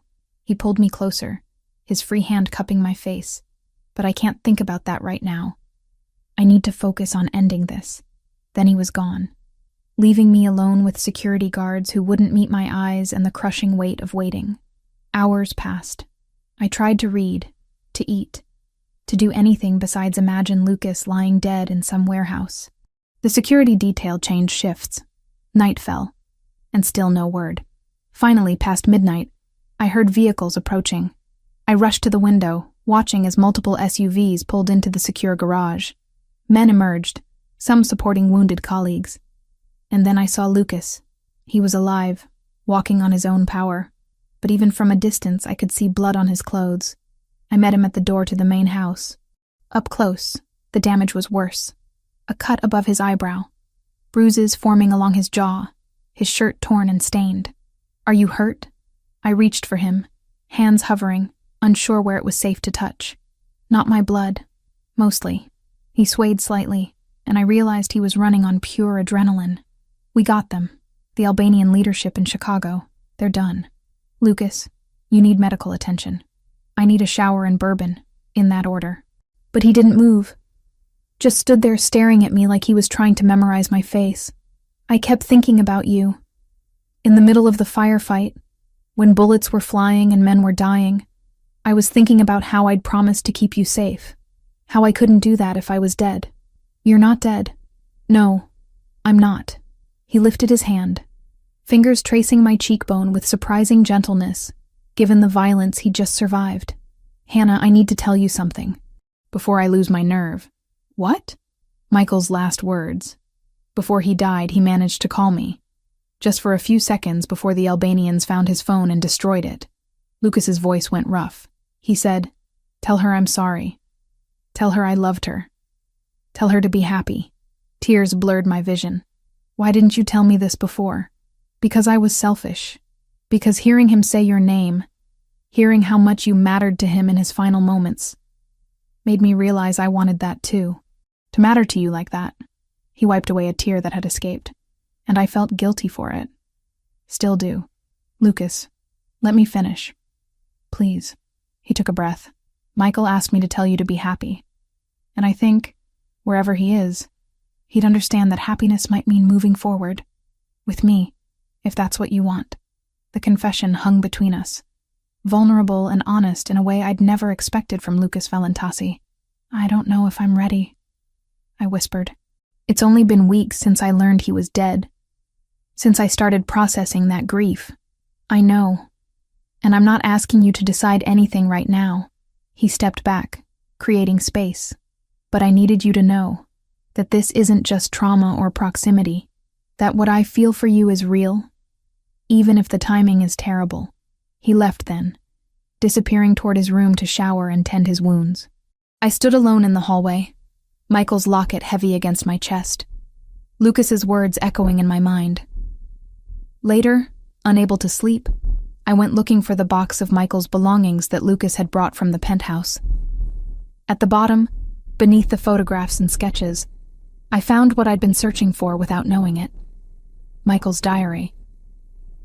I opened it with trembling hands, flipping past operational notes and tactical observations, until I found personal entries from his final weeks. And there, written in Michael's familiar handwriting, were words that broke my heart and set me free at the same time. "Lucas thinks I'm being reckless, pursuing this relationship with Hannah. Maybe I am, but she makes me want to be better than what this family made me. She makes me want to live instead of just survive. If something happens to me, I hope she finds happiness again, with someone who can give her the life I never could, maybe even with Lucas. He'd protect her in ways I never managed to. He'd love her the way she deserves, and she'd be good for him, soften some of those hard edges he's built up over the years. They'd be good together, if they'd let themselves try." I read it 3 times, tears streaming down my face. Michael had known, had seen the possibility of what might grow between Lucas and me, and he'd given his blessing before he even died. Permission I hadn't known I needed until I held it in my hands. The next morning, I found Lucas in his study, freshly showered and bandaged, looking over reports from the previous night's operation. "It's really over?" I asked from the doorway. "The Albanian threat? Their Chicago operation is dismantled. There might be retaliation attempts from other cities, but nothing you need to worry about." He looked up, registering something in my expression. "What is it?" I read Michael's diary, the personal entries. I stepped into the room, holding the leather-bound book. He wrote about us, about you and me, what might happen after he was gone. Lucas went very still. What did he say? That we'd be good together, that he'd want me to be happy, even if that meant being with you. I set the diary on his desk. It doesn't make the guilt go away completely, or erase the complications, but it helps. "Hannah, I'm not saying I'm ready for anything serious. I'm still grieving, still processing everything that's happened." I met his eyes directly. "But I'm saying I want to try, when the time is right, to see if this could be something real." Lucas stood, moving around the desk to stand before me. "You're sure?" "No, but I don't think I'll ever be completely sure. So I'm choosing to trust my instincts instead." I reached up, touching the bandage above his eyebrow. "And my instincts say that you're worth the risk." He kissed me then, soft and careful, like I might break. And maybe I was breaking, but in the way things break open rather than apart, letting in light after years of darkness. When we finally separated, both breathing hard, he rested his forehead against mine. "We'll take this slow," he murmured. "As slow as you need." "Okay, and if you change your mind, if this becomes too much, I'll tell you. I promise." It wasn't a happily ever after. Not yet. But it was a beginning, built on honesty and loss, and the fragile hope that sometimes, even in the darkest circumstances, we find exactly who we need. The operation against the Albanian leadership took 3 weeks to plan and execute properly. Lucas orchestrated it with surgical precision. Coordinated strikes across multiple locations, dismantling their Chicago infrastructure piece by piece until their local organization collapsed entirely.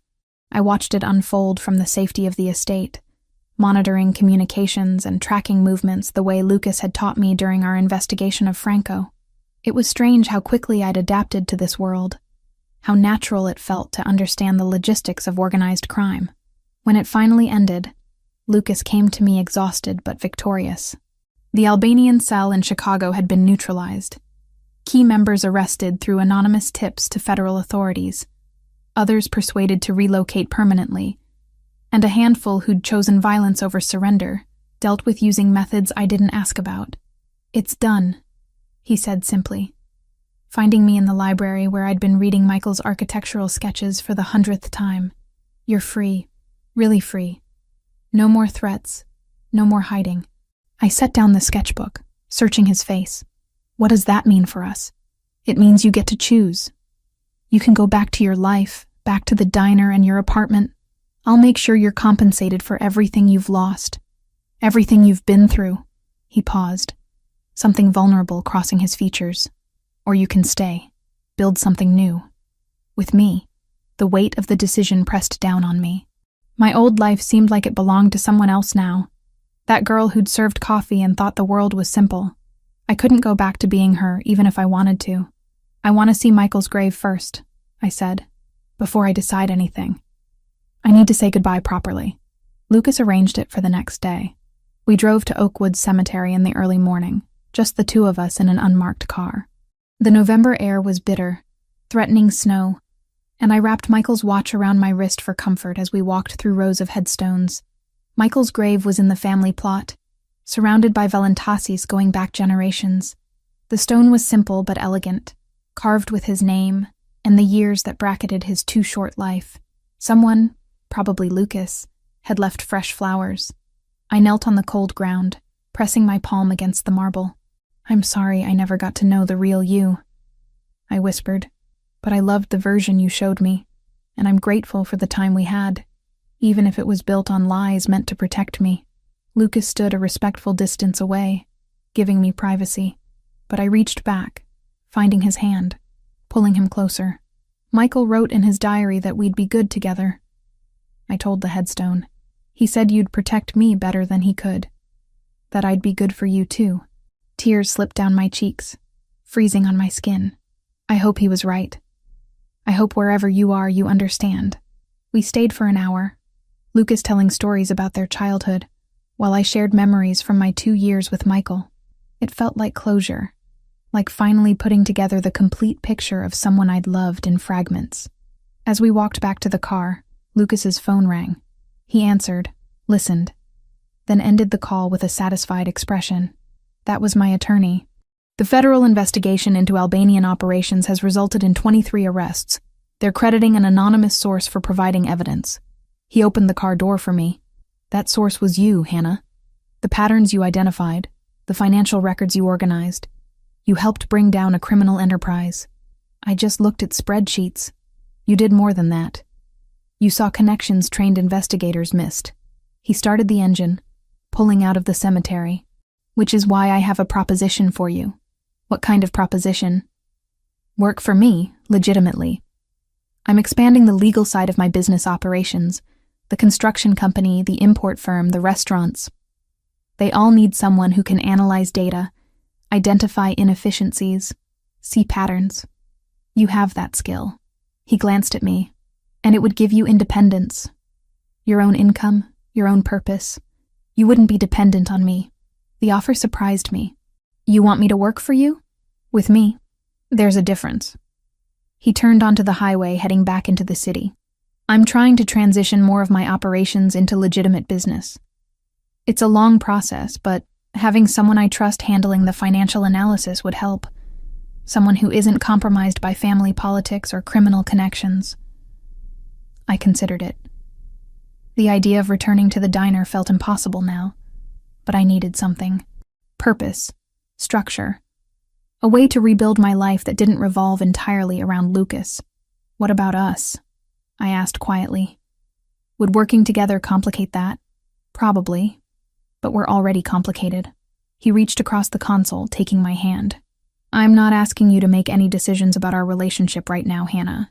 I'm asking if you want a job. If you want to use your skills for something meaningful. Everything else can develop however it develops. 4 months later, I stood in the office Lucas had set up for me in his downtown building.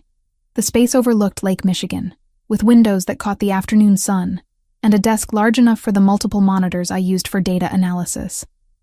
My title was Financial Operations Analyst, and my work genuinely was legitimate, identifying cost overruns in construction projects, optimizing supply chains for the import business, analyzing market trends for restaurant expansion. Kayla visited regularly, initially suspicious of my new life, but gradually accepting that I was genuinely happy. She'd even started dating one of Lucas's legitimate employees, a project manager named Ryan who had no connection to the criminal side of operations. "You seem different," she said one afternoon, sitting across from my desk with coffee from the shop downstairs. "More confident, more yourself." "I feel different." I saved the spreadsheet I'd been working on. Like I finally understand who I am outside of who someone else needs me to be. "And Lucas, how's that going?" I smiled, unable to help it. "Slowly. We're taking it slow." Slowly meant dinners at quiet restaurants, walks along the lakefront, conversations that lasted until dawn. It meant Lucas teaching me about his family's history, the complicated legacy he was trying to reform. It meant me sharing my grief about my parents, my fears about the future, my dreams of what I wanted to build. It meant kissing that led nowhere except to more kissing, both of us content to let things develop naturally without rushing toward anything we weren't ready for. That evening, Lucas found me still working past normal hours. He leaned against my doorframe, jacket slung over one shoulder, tie loosened. "You're going to burn out if you keep these hours," says the man who's here at 8 p.m. I closed my laptop. "Did your meeting with the City Planning Commission go well?" "Better than expected. The riverfront development is approved." He crossed to my desk, perching on the edge. "Which means I'm going to need your analysis of the construction bids by next week." "Already done. Sent the report to your encrypted email this morning." "Efficient." He smiled, and I felt the familiar flutter in my stomach that happened every time he looked at me like that. "Have dinner with me. There's a new Italian place in River North I want to try." "Is this a date or a business dinner? Can it be both?" We took his car, driving through the city that had become familiar in new ways.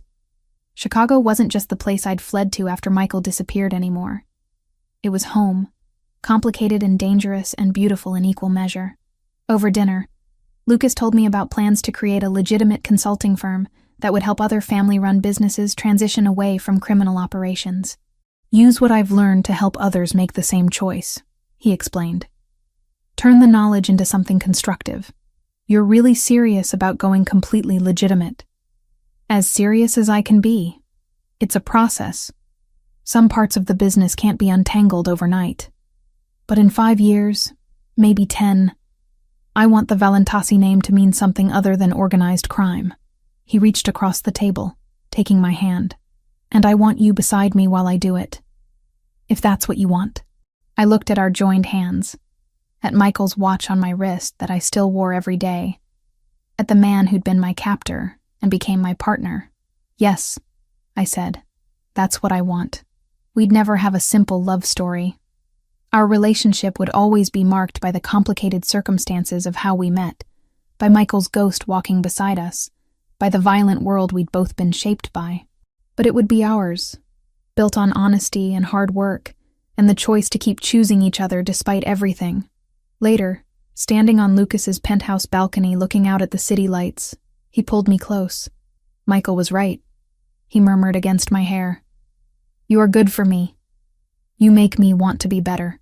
"He was right about you too," I replied, turning to face him. "You do protect me. But more than that, you see me, the real me." He kissed me then, and it tasted like future instead of past, like possibility instead of grief, like home.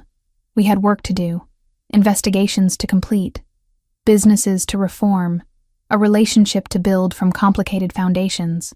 But standing there in Lucas's arms, Michael's watch warm against my wrist, and the city spread below us, I knew we'd figure it out. One day, one choice, one moment at a time.